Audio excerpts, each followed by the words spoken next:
Okay, so if you're working with the first one, or square root of 98, right, you're going to do this, then you're going to split it up.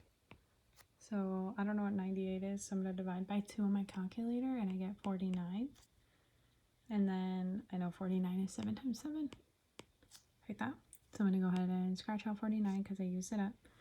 And then this is a square root, so I'm looking for groups of 2, right? So I have 2 of a kind right here. So they're going to go to the outside, 7, and 2 doesn't have any pairs, so it's going to stay on the inside, like that.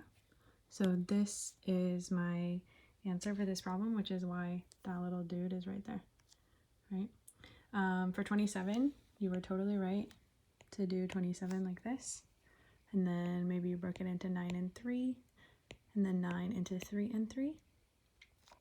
So then groups of 2, the 3's are coming to the outside, this 3's left inside, right? So you were right to take this one and move it into that section there, like that.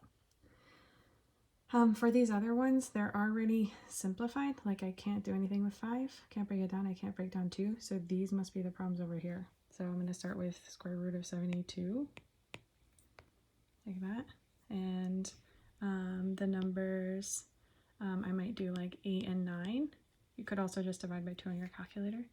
And then 8 is 4 and 2, 4 is 2 and 2, 9 is 3 and 3.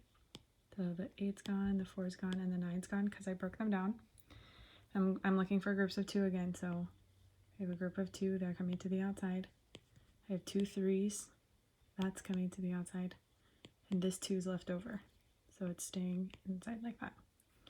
So I'd have 2 times 3 would be 6, square root 2, like that. So I see 6 square root 2 matches 72, so I'm going to drag this one over here like that. That means this one must go with that one, but I could do that problem by doing square root of 45 and breaking down 45. Okay, for these ones where there's a 3 here or a 4 here, it's just changing the size of the group.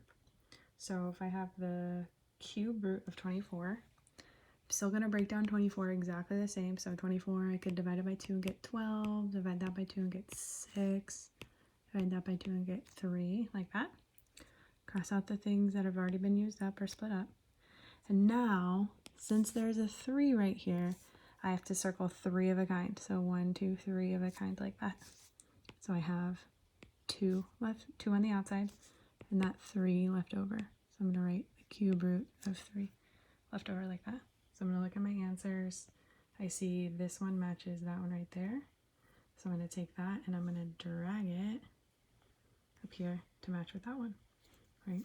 This one I'm going to write down 250, right? 250, I'm going to break it down.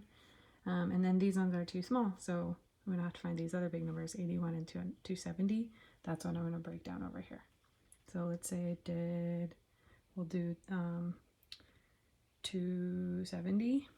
So cube root of 270. Break that down. I know that's like 27 and 10. I know this is 9 and 3, 3 and 3, 5 and 2. So I'm crossing out these ones like this. So I'm looking for 3 of a kind, right? So 3 of a kind. So I see there are 3 3's, so they're coming to the outside. And the 5 and the 2, they don't have any friends. They don't have a group of 3, so they have to stay on the inside. We still have 5 times 2 down here, and then we just combine them back together by multiplying. So we get 10 on the inside and 3 on the outside. So 3 cube root 10 is right here. So I'm going to drag the 270 over